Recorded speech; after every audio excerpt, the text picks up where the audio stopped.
Okay, so we're going to go over making an animated menu using some interactive InDesign techniques. We'll keep it pretty simple, and you can do any of these to add some interactive quality to your menu or any other InDesign project. First thing I did, I already have it ready to go here. I'm doing a Bob's Barbecue menu. I've already done some things for this menu. When I made a new document, you have up here, you have a choice of print, web, or digital publishing. You could do either web or digital publishing for this. I can have my page size. If I choose web, there's some default sizes. I did 1024 by 768. You can have your margin guidelines on there. I took mine off. Okay, so I have this 4-page menu ready to go.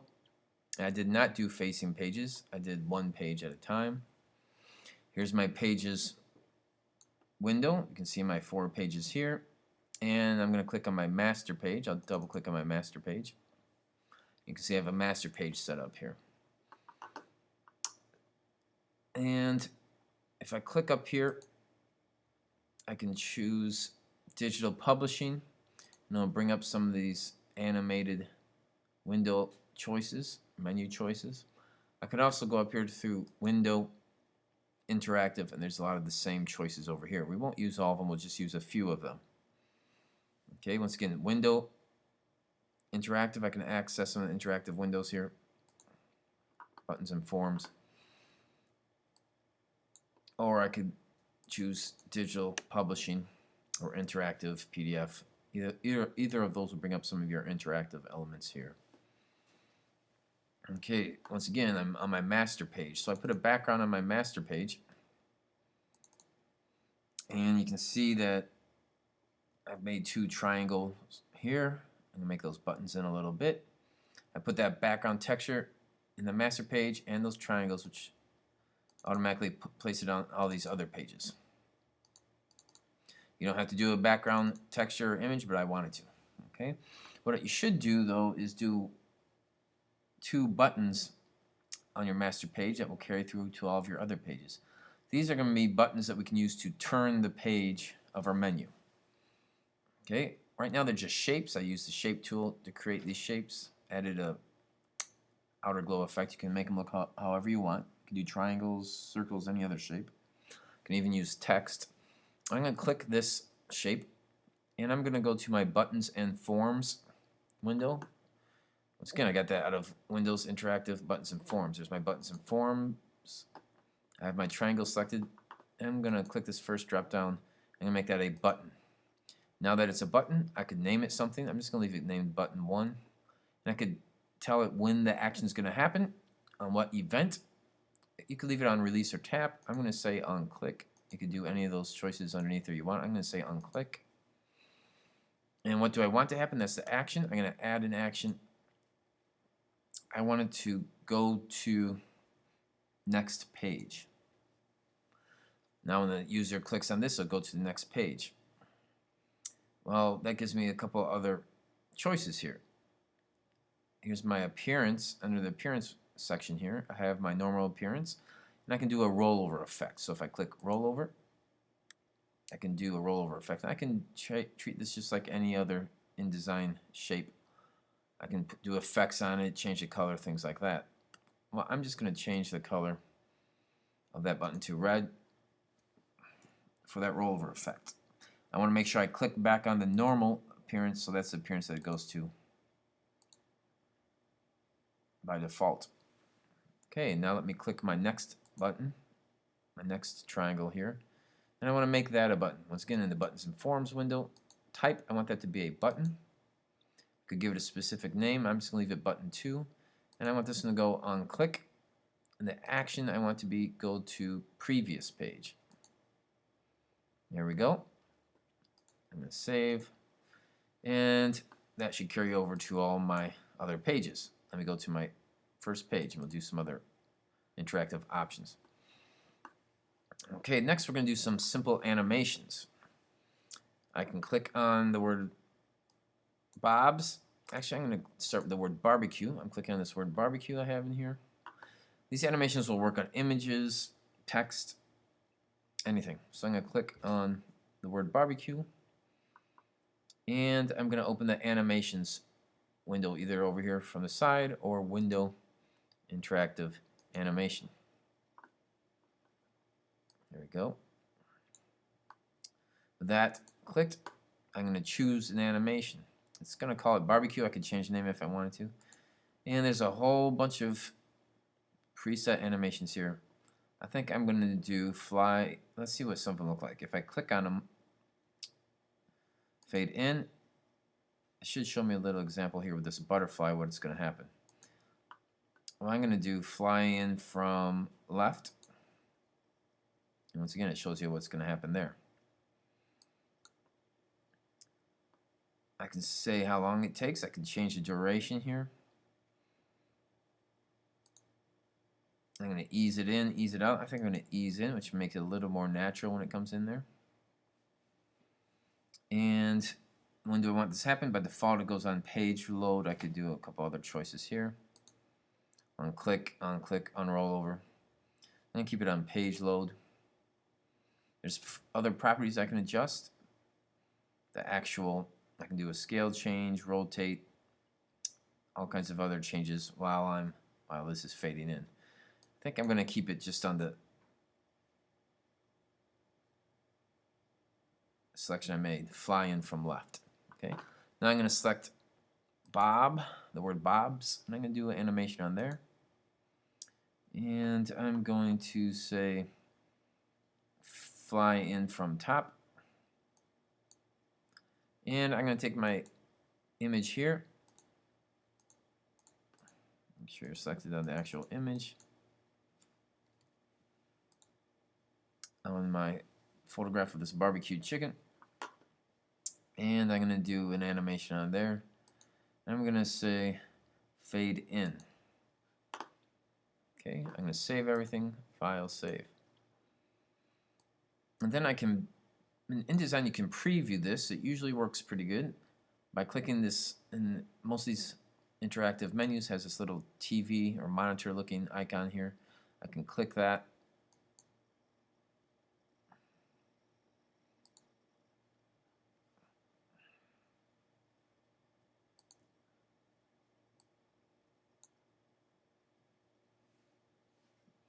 And it'll give me a swift preview of my page.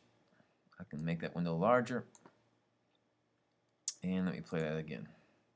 Click the play button here. And it should play it. There we go.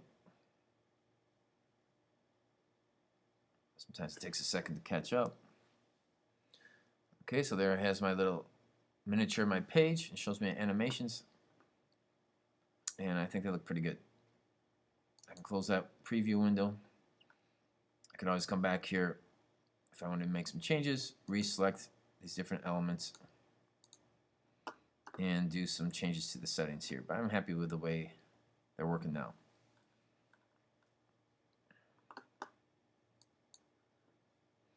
Okay, now I'm going to go down to my second page, and I'm going to add a slideshow, a little slideshow effect.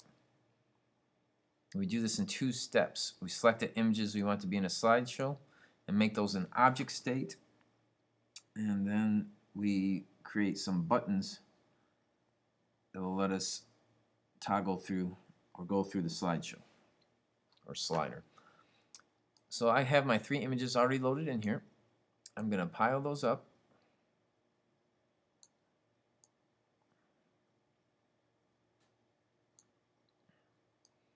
I've sized these ahead of time, so they should be pretty close to the same size. I can stack these guys up. Could select all 3 of them and move them into place. So they're all 3 selected. You can do more or less. I have 3 images. The first thing we have to do is make this an object state. I can do that by going to Window, Interactive, Object States. My object states window. Down here at the bottom looks like a post-it note. I can click that, and I'll make those 3 images one object state. Gives it the default name of multi-state 1. I could change the name if I wanted to. It has the 3 different states here, state 1, 2, 3. I could change those if I wanted to. I'm going to leave them the way they are. Now this is an object state, so I can do something to it. Well, I already have some triangles here that I'm going to make into buttons that I can advance this slideshow. So I'm going to click this first triangle. I'm going to go back to that Buttons and Forms menu or window and say I want this to be a button. It's going to give it a name. I'm going to say on click. I want to add an action. I want it to go to next state. Okay.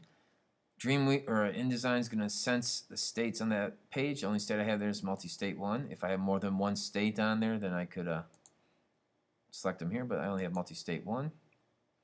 So it's going to go to the next state or the next image that's within the multi-state 1. So it's going to advance the slider.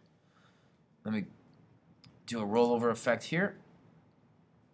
And I'm just going to change this stroke on this guy to yellow for my rollover effect. And I can do other effects, anything on there that I can do to a shape in InDesign. But let me go back to my normal state. Okay, now let me click my next button.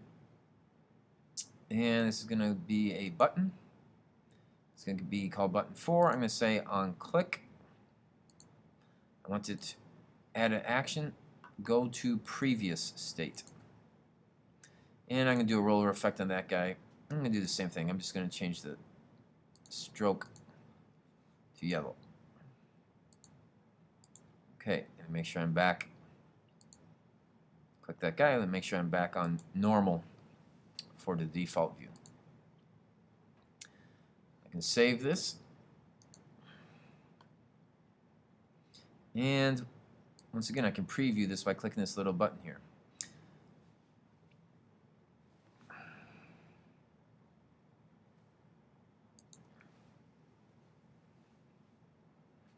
Okay, so there's my slideshow that works.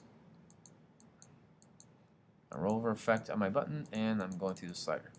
So I can see the different types of food. I can also turn the pages here.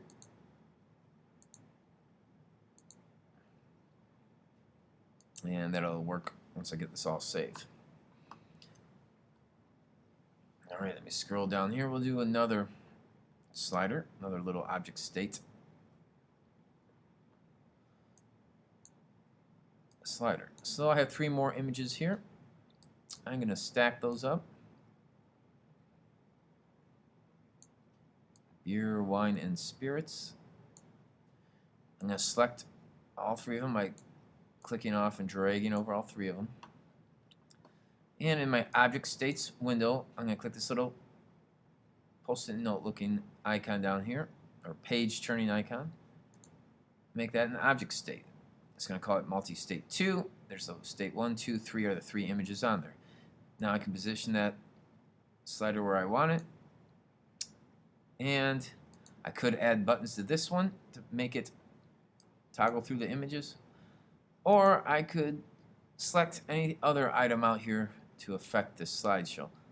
I'm going to click the actual word beer. Resize the frame there. Select the word beer. And I'm going to make that a button. Make it a button. It's going to call it button 5. I'm going to say on rollover this time. On rollover, what's going to happen is I'm going to add an action. I want to go to a state. Now it's going to sense that multi-state 2, which is the beer, wine, and liquor images here. And which state do I want it to go to? Well, I can say I want that beer to go to, looks like state 3, which is the beer image. Alright, there it is. I could do a rollover effect if I want here. Could change the color if I wanted to. But I don't think I want to do a rollover effect on that guy. Maybe I will do a drop shadow. There we go. There'll be a little drop shadow on that. Let me go back to my normal view. Let me click my wine text. I'm going to make that a button. And I'm going to say on rollover, I want it to go to state. Which state? The wine image is state 2. I can do a rollover effect there. Once again, I'm going to keep it consistent, so I'm going to add that drop shadow. And next, make sure I go back to the normal view. Next, I'm going to click the word spirits. Make that a button. And I'm going to say on rollover, the action's going to go to state. And I'm going to select the spirits image, which is state 1. I'm going to do a rollover effect. It's my drop shadow. Okay. I can preview this by either hitting click for EPUB or option click if you have to for the Swift view. Okay, now when I roll over the beer, it goes to the beer. When I roll over the wine, it goes to the wine image. When I roll over the spirits, it goes over to the spirits image. And you see a little drop shadow there.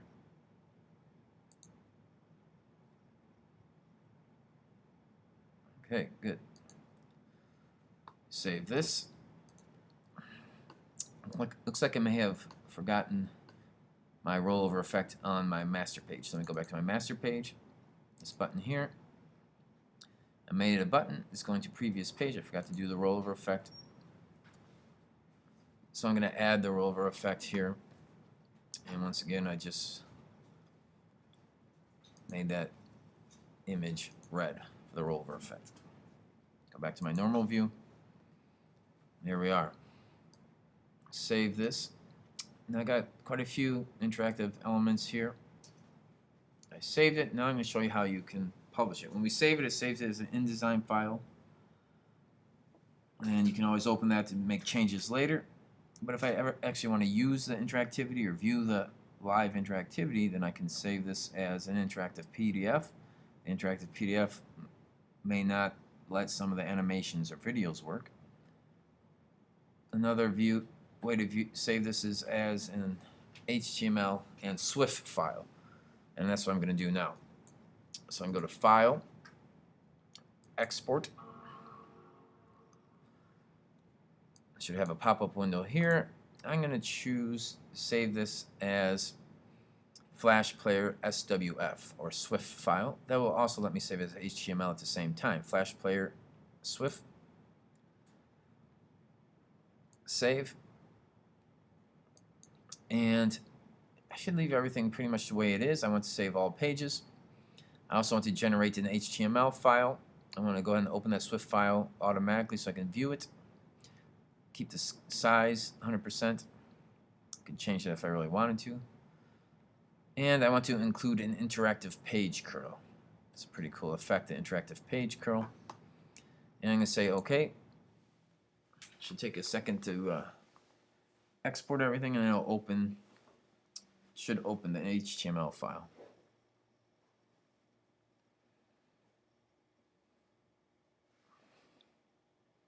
Okay, so there's my HTML file. And let me refresh that one more time.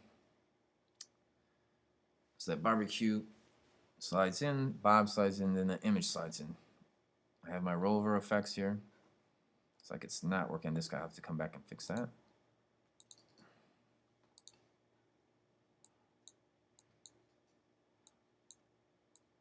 I can select that corner and turn the page. Here's my slideshow.